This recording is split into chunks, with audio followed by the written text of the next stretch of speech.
सहयोग से हम ये कार्यक्रम आयोजित कर रहे हैं। इन सबका बहुत-बहुत तहे दिल से शुक्रिया। हाँ जी, तो हम आज बात करेंगे ज्योतिष, पामिस्ट्री, इन सब के ऑकल्ट साइंसेज से रिलेटेड। क्या इनका क्या बेनिफिट है हमारी लाइफ में? जैसे अपन पामिस्ट्री की बात करते हैं, पिछली कक्षा में मैंने अपनी कल की वो जो है वर्कशॉप, उसमें मैंने बताया था कि भई अंगूठे से कैसे भविष्यवाणी कर सकते हैं। कई बार हम सोचते हैं कि आम जनता जो है वो क्यों ये ऑकल्ट साइंसेज ले, तो पामिस्ट्री का इतना ज़्यादा महत्व है हमारे पर्सनल लाइफ में और हमारी रोज़मर्रा की ज़िंदगी में हम इससे बहुत बेनिफिट्स उठा सकते हैं। वो कैसे? जैसे हम शादी के लिए किसी लड़के को देखने जा रहे हैं, किसी लड़की की शादी के लिए, ठीक है? तो सामने वाले का हाथ दूर से देखकर हम उसकी नेचर का पता कर सकते हैं। उसके हाथ का कलर देखकर, कलर और टेक्सचर दूर से दिखाई दे देगा, उसमें कोई लाइनें नहीं देखनी, कुछ नहीं देखनी। अंगूठे से तो जैसे बताया ही, अंगूठे की शेप कैसी है, उससे व्यक्ति की नेचर का पता चल जाता है। डीप करेंगे मगर दूर से ही व्यक्ति को देख के जस्ट हाथ का कलर देखकर हम बता सकते हैं कि भाई व्यक्ति की नेचर कैसी है, उसके पास कितना पैसा है। Can you imagine? Anybody? Can it be possible? Do you think can it be possible? नहीं, हम नहीं सोच सकते ऐसा कि ऐसा होगा या ऐसा हो सकता है। हाँ। तो इसका जैसे इतना ज़्यादा महत्व है, और जैसे आपको डील करने जा रहे हो, बिज़नेस डील मान लो, तो आप उसकी नेचर के अकॉर्डिंग अपना बर्ताव कीजिए। मतलब कि आपको हाथ देखकर दूर से उसके फेस रीडिंग या हाथ देखकर ऐसे पता चल जाएगा कि भाई इस व्यक्ति की नेचर कैसी है। तो आप जो अपने रोजमर्रा की जिंदगी में फिर और क्या महत्व है, जैसे हाथ से बीमारियों का भी हमें पता चलता है। पहले 6 महीने पहले मान लो किसी को थायराइड नहीं था पहले, और अभी थायराइड आने वाला है, तो 6 महीने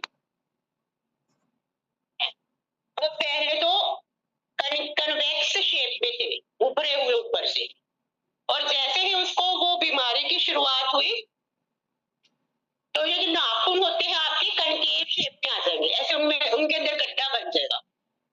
कई बार अपन को बहुत देर से पता चलता है बीमारियों का, अपन टेस्ट भी नहीं कर पाते, लेकिन ये हाथों से हम सब चीजें पता कर सकते हैं।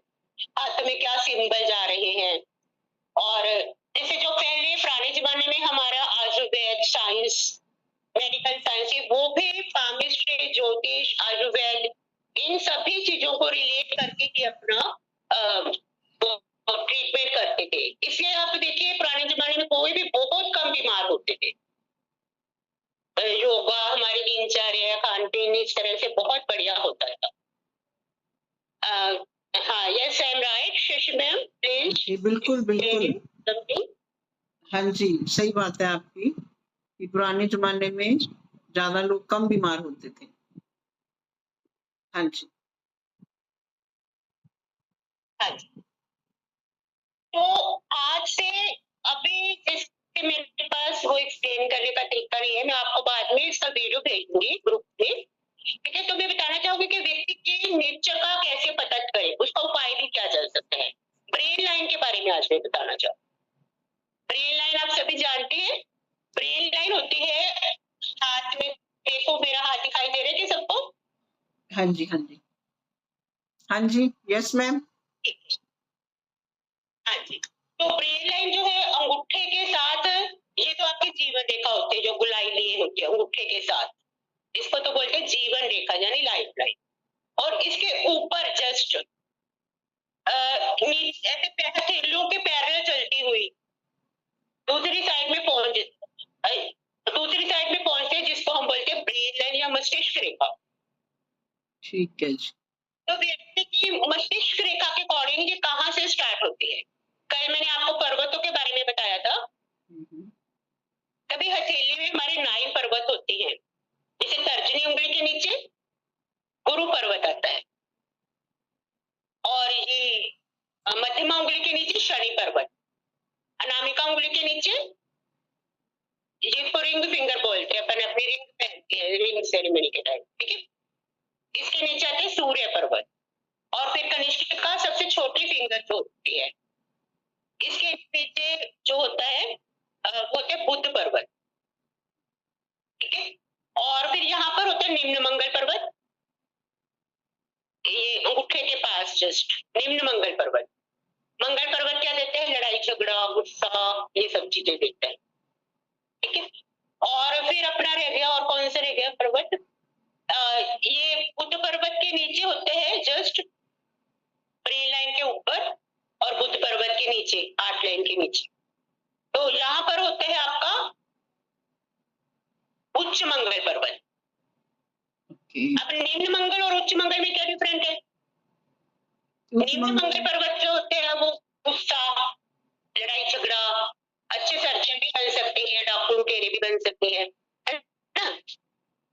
और जो उच्च मंगल पर्वत है वो जैसे महात्मा गांधी थे, वो धैर्यवान होते हैं व्यक्ति, जिनका उच्च मंगल पर्वत बढ़िया होता है। ऐसे व्यक्ति धैर्यवान होते हैं और अहिंसात्मक होते हैं। निम्न मंगल वाले हिंसात्मक, चाकू छुरी निकाल लेंगे एकदम से। तो अगर इसका बेनिफिट लेना हो तो अच्छे सर्जन बन सकते हैं, इसमें कैपेसिटी होती है, या डॉक्टर लुटेरे बन सकते हैं, फौजी, है ना, ठीक है। तो और फिर आते हैं अपना चंद्र पर्वत। चंद्र पर्वत होते हैं यहाँ पर, आपको दिखाई दे रहे थे सबको हाथ में? हाँ जी, दिखाई दे रहा है। तो चंद्र पर्वत आपका कलाई के ऊपर होती है ये मणिबंध रेखाएं। मणिबंध रेखा के ऊपर पार्श्व साइड में कनिष्क अंगुली के नीचे ये होता है आपका चंद्र पर्वत, ये हिस्सा, ठीक है। और इसके ऑपोजिट होता है अंगूठे के नीचे जस्ट, ये होता है आपका शुक्र पर्वत। शुक्र पर्वत होता है जो वो आपको रोमांस, लव, ये सब चीजें देता है, प्रेम, प्यार, है ना, सक्सेस इन लाइफ, ये शुक्र पर्वत देता है। और चंद्र पर्वत क्या देता है? कलात्मकता, यात्रा। चंद्रमा क्या होता है? मन का प्रतीक होता है। मन जो है अपना कितनी दूर भागता है, चंचल होता है। 1 सेकंड में अपन वहां अमेरिका में पहुंच जाते हैं, 1 सेकंड में हम अंतरिक्ष में पहुंच सकते हैं, है ना, इतने फास्ट चलता है। तो ये मन का कारक होता है, यात्रा देता है ये चंद्र पर्वत, ठीक है। इमोशनैलिटी, यात्रा, कलात्मकता, क्रिएटिविटी, ये सब चंद्र पर्वत से मिलती। तो जैसे ये प्लैनेट्स होते हैं, जिस तरह माउंट्स होते हैं, उनका अपना अपना कुछ महत्व होता है। बुध पर्वत क्या देता है जो कनिष्क अंगुली के नीचे है? ये देता है आपको मेमोरी, इंटेलिजेंसी, साइंस, व्यापार, ट्रेडिंग, गणित, है ना। तो ये शार्प मेमोरी का वो है, गणित, इंटेलिजेंसी, बुद्धिमत्ता। और सूर्य पर्वत क्या देता है? नेम, फेम, शोहरत, यश, मान, सम्मान, और ये